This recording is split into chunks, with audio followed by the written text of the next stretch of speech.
Notre premier contact a lieu dans le nord de l'Argentine, à 1200 km de Buenos Aires. C'est là, sur les terres de Pampa de Los Guanacos, qu'une colonie rigoriste, forte de plus de 170 familles, s'est établie il y a 20 ans. Boris habite la ville voisine. Chauffeur, il est depuis longtemps l'un des seuls liens de cette communauté avec le monde extérieur. Il a accepté de nous conduire jusqu'à eux. C'est inestimable, surtout vu sa connaissance des secrets et des non-dits de la colonie. Ça fait environ 8 ans que je travaille avec la colonie. J'ai mis du temps avant de les distinguer. Ce n'est pas facile de les reconnaître tous. Je leur dis, vous êtes tous pareils, les yeux bleus et les cheveux blonds. Mais avec le temps, en vivant avec eux, à passer toute la journée et à voyager avec eux, j'ai appris à les distinguer petit à petit.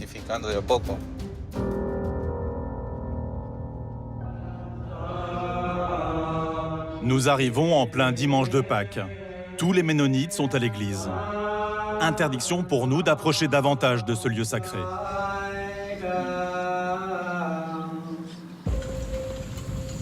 Il faut attendre la fin de la messe pour voir chaque famille rentrer chez soi, dans un impressionnant ballet de calèches. Chevaux, bâtiments austères et pistes poussiéreuses, le décor est posé. Mais qu'y a-t-il derrière ? Boris nous dépose chez Don Abraham, chez qui nous sommes attendus. C'est la première fois qu'il reçoit des étrangers. Don Abraham a même accepté de nous héberger dans sa maison, une décision lourde de sens qui ne fait pas l'unanimité dans la colonie. Il nous a préparé cette chambre. Pendant tout notre séjour, nous allons vivre sans eau courante ni électricité.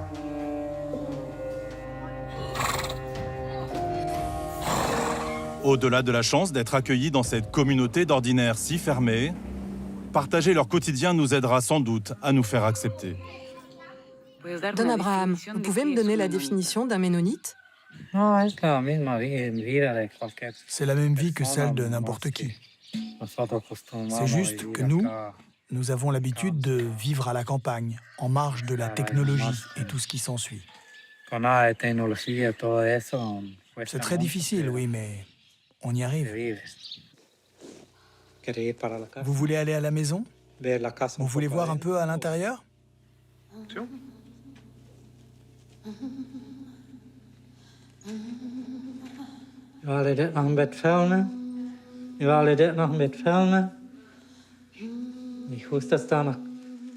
On va rentrer dans la maison.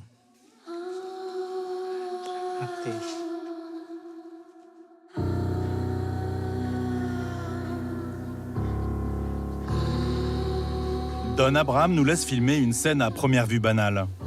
La coiffure d'une petite fille. Il s'agit en fait d'une véritable preuve de confiance. Ce que nous filmons, c'est la cérémonie de la tresse. Chez les Ménonites, les cheveux des femmes sont tabous. On ne les montre jamais détachés en public. Les femmes les laissent pousser toute leur vie, sans les couper une seule fois, et doivent les garder attachées, cachées sous un voile. Mais si nous sommes déroutés par ces coutumes d'un autre temps, la famille de Don Abraham ne l'est pas moins par notre matériel.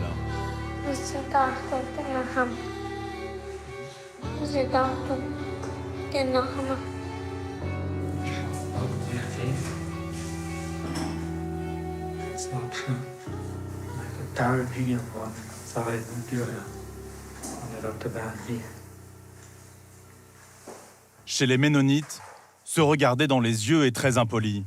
Alors, dévisager quelqu'un à travers le viseur d'une caméra crée d'emblée le malaise. Au point que le dernier fils de Don Abraham a préféré quitter la pièce. Tu peux me dire comment tu t'appelles ? Je m'appelle Gerardo Classen, Et quel âge as-tu, Gérardo ? 25 ans.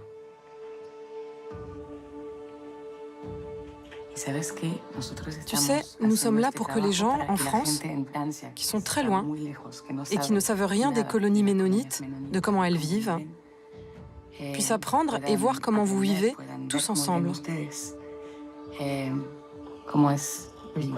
En France, il n'y a pas de colonie? Non. Ici, on nous dit que dans presque tous les pays, il y a des colonies comme la nôtre. Je ne savais pas que là-bas, il n'y en avait pas.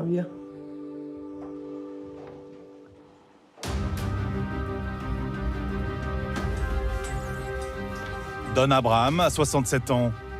Avec son épouse Susana, ils ont 9 enfants et 29 petits-enfants. Pour Pâques, toute la famille est invitée à déjeuner. Susana et les autres femmes de la famille sont en cuisine depuis l'aube.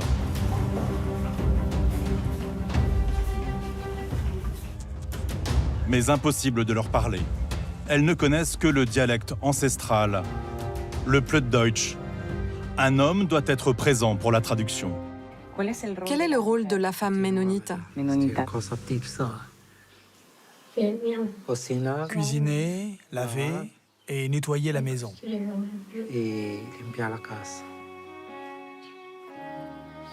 d'élever les enfants aussi. Oui, c'est très important. Et c'est ce dont la mère doit s'occuper.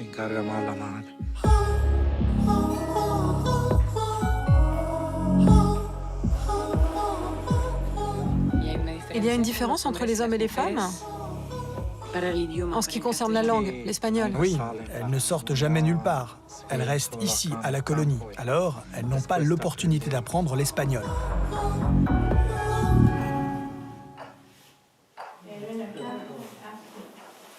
Exceptionnellement, nous avons pu filmer ce moment de réunion.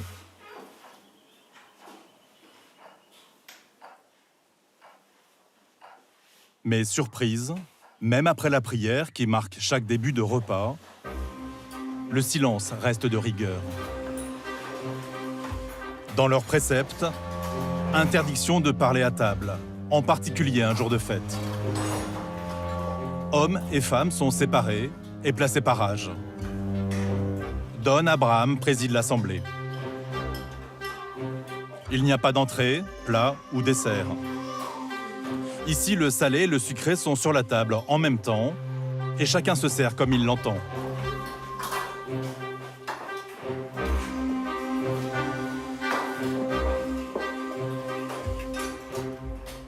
À la fin du repas, les hommes sortent et les femmes installent les enfants, par genre et par âge toujours, et toujours en silence.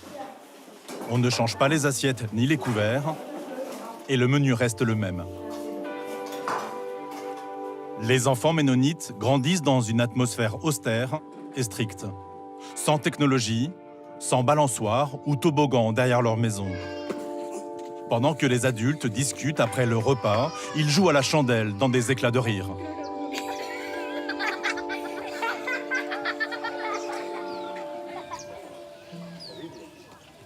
Pas de jeu non plus dans la cour de leur école.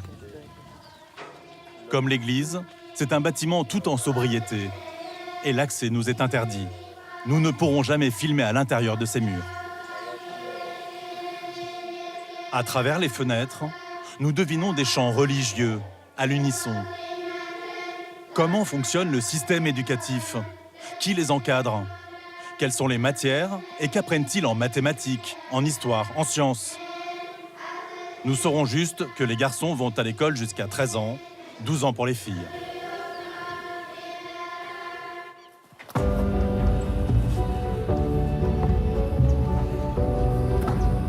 Lorsqu'ils ne sont plus scolarisés, les adolescents ont le droit de se retrouver en dehors du cercle familial le dimanche. Par exemple, pour jouer au jeu de la balle, comme ils l'appellent. Mais cette liberté est conditionnelle. Pas de contact entre filles et garçons. Et à 17h couvre-feu, tous les mineurs doivent rentrer chez eux.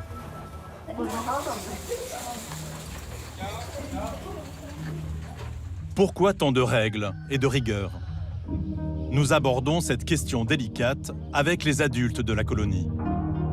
Qu'est-ce qu'ils veulent, les jeunes? Ils veulent se moderniser davantage. C'est également difficile pour les jeunes de comprendre nos coutumes. Parce qu'aujourd'hui, tout est toujours en changement. Et ils ne comprennent pas pourquoi. Il en est ainsi.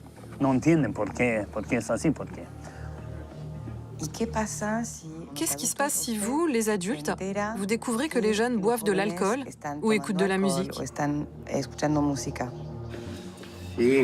Si c'est interdit, ils n'ont pas à le faire.